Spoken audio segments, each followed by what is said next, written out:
بسم الله الرحمن الرحیم. د وینډوز په درسونو کې موږ نن دویم درس وایي. وینډوز ریلیز باره کې به تاسو ته موږ معلومات درکو. هارډویر ریکوایرمنټ، ډیسکټاپ، آیکن، ټاسک بار، سٹارټ مینو، پین ټو ټاسک او شارټ کټ کریشن. وینډوز 10 کوم یو کمپیوټر باندې کار کولی شي، یعنی کوم کمپیوټر کې انسټالیدلی شي او کوم کمپیوټر کې موږ ته کولی شي چې ښه او دقیق معلومات راکړي. نو موږ کولی شو دا د مایکروسافټ په ویب سایټ کې موږ وګورو، ځکه وینډوز د مایکروسافټ تولید ده. نو له همغه ځایه موږ کولی شو چې دا د وینډوز د مایکروسافټ په ویب سایټ کې وګورو. دلته یې لیکلي دي سیسټم ریکوایرمنټ فار انسټالینګ وینډوز 10. د 10مې وینډوز یا وینډوز 10 لپاره کوم سیسټم ضرورتونه دي، یعنې کوم شیونه باید موږ ولرو. صحیح ده، په خپل کمپیوټر کې هغه که لیپټاپ وي که ډیسکټاپ وي.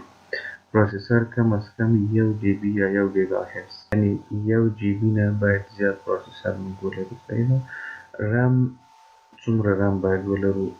رام کې بیا موږ د وینډوز 32 بیت او 64 بیت ترمنځ په رام کې باید بیا تفاوت موجود ده، ځکه 64 بیت چې ده زیات ترانسپیرنسي نور انفارمیشن چې دي دا زیات هوډ کېږي، نو په همغه خاطر باندې د ریم یوزیج هم زیات ده. د 32 بیت لپاره چې دلته موږ ویلي دي 1 جی بي هم کار کوي، او د 64 بیت لپاره چې دا باید موږ 2 جی بي رام ولرو، یعنې 2 جی بي نه زیات دا یې مینیمم یعنې کمترین ضرورت یې همدومره ده. هارډ ډرایو له 32 جی بي نه اور لارجر، یعنې 32 جی بي او یا له ده نه زیات وي باید موږ ولرو. نو انټرنیټ کنکشن او دا شیونه لازمي دي که چېرته غواړو چې موږ بیا وینډوز اپډیټ واخلو. خو په افغانستان کې دغه مشکل سره موږ ډېر مخامخ دي، ځکه چې انټرنیټ موجودیت کم ده او انټرنیټ ډېر داسې عام هر ځای کې موجود نه ده. نو په همغه خاطر باندې موږ که انټرنیټ ولرو اپډیټ اخیستلی شو، که یې ونه لرو عادي وینډوز نه استفاده کوو. نه شروع کوو چې کوم سکرین چې موږ تاسو ته ټول ته مخامخ دغه سکرین ښکاري، دې ته ډیسکټاپ وایي. دغه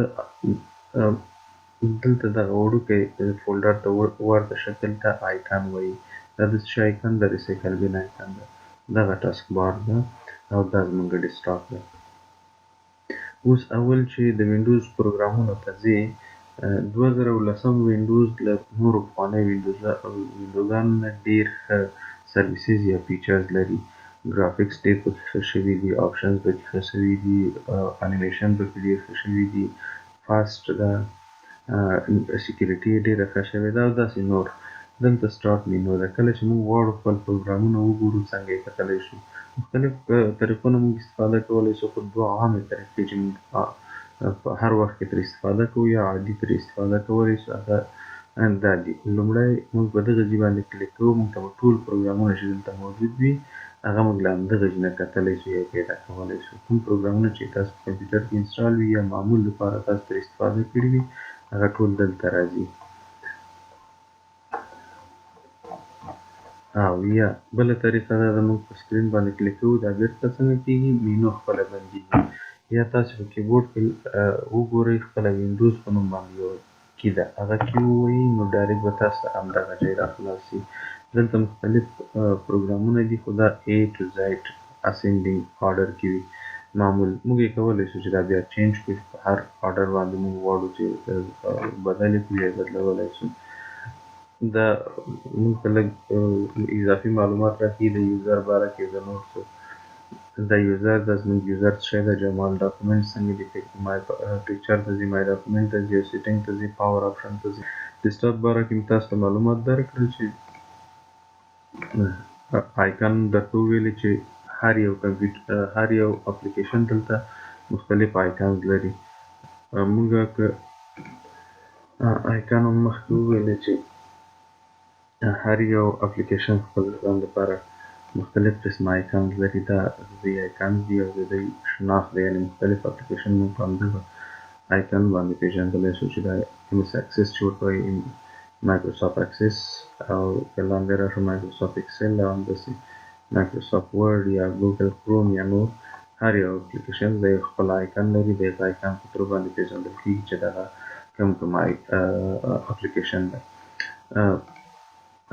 دا اوس راځو دې پسې ټاسک بار ته راځو. ټاسک بار کې موږ څه فیسیلیټیز لرو یا کوم شیونه لرو چې دلته موږ وښیو.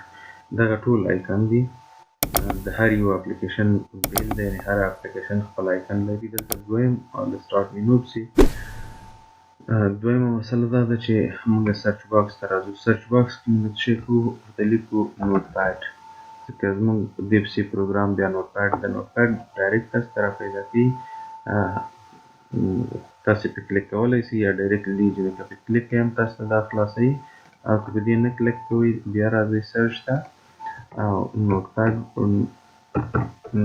ورته وایي، انټر بټن ووهئ هم په دواړو طریقو تاسو ته خلاصېدلی شي. درېیمه طریقه یې د خلاصېدو څنګه ده؟ وینډوز کې او آر به ووهئ، ورته به ووایي نوټ. که پوره اول ځل هم وي نو پوره یې باید ولیکي، او که اول ځل هم نه وي مخکې خلاص کړی وي نو بیا به تاسې ته چې نوټ هم ولیکئ، ان هم ووایي، ډایرکټ به تاسو ته هغه نوټ پیډ راوړي. یعنې کوم څه چې تاسو دلته سرچ کړي هغه ډایرکټ تاسو ته راځي. انټر ووایي ډایرکټ به تاسو ته خلاص شي. اوس راځو ټاسک ویو. ټاسک ویو څه کار کوي یا ټاسک ویو کار څه دی؟ دلته پې کلیک کړئ، ډایرکټ هغه اپلیکیشن یا فولډر چې تاسو خلاص کړي هغه ټول تاسو ته ډیجیټ کوي. په هر یو باندې چې کلیک کړئ ډایرکټ تاسو دلته خلاصوي. او یا ټاب آلټ سره ونیسئ، مختلف اپلیکیشن څومره چې تاسو خلاص کړي ټول یو نه بل ته بدلولی شئ. هر ځل ټاب کلیک کولو سره دا درته بدلېږي، خو آلټ کې به همداسې پرېس ځان سره نیسئ. دا شو ټاسک بار. کوم اپلیکیشن چې موږ خلاص کړي دلته هغه ټول په ټاسک بار کې موجود وي او موږ به یې کولی شو له هغه نه استفاده وکړو. یا هغه اپلیکیشن یا هغه پروګرامونه کوم چې موږ غواړو ترې په تکراري ډول استفاده وکړو یا روزانه موږ ترې استفاده کوو، نو هغه موږ دلته راولو. په کومه طریقه یې راولو؟ دلته مختلفې طریقې دي. یوه طریقه چې ډېره اسانه ده، زه به تاسو ته په اول سر کې همغه طریقه ووایم. هر اپلیکیشن چې خلاص وي په هغه باندې ته ماوس راولو، رایټ پې کلیک کوو، راځي پین ټو ټاسک بار. که چېرته پین ټو ټاسک بار ووایي دا ډایرکټ ټاسک بار تاسو ته خلاصوي. یعنې دلته به تاسو ته پین شي، یعنې میخ به شي په همدغه ځای باندې، یا به دلته راسي هر وخت لپاره به موجود وي. زه غواړم دغه میډیا پلییر له دې نه لرې کړم، ځکه دې ته زما ډېر ضرورت نه ده، زه هر وخت پیدا کولی شم ځان لپاره. رایټ به پې کلیک کړي، انپین فرام ټاسک بار لاړه بند شو. نو که موږ غواړو چې بیا یې راولو یا بل اپلیکیشن دا انسټول دلته ده دغه ده. اوس زه وایم پین ټو ټاسک بار دغه انسټول که زه کلوز هم کړمه دلته ماته ډایرکټ دا زه سیف کوم، دا دلته ډایرکټ موجود دی هر وخت لپاره. زه ډایرکټ پې کلیک کوم ماته به همغه پروګرام بیا ځل لپاره خلاص کړي. دا شو مینو او پین ټو ټاسک بار. ټاسک بار سره موږ معمول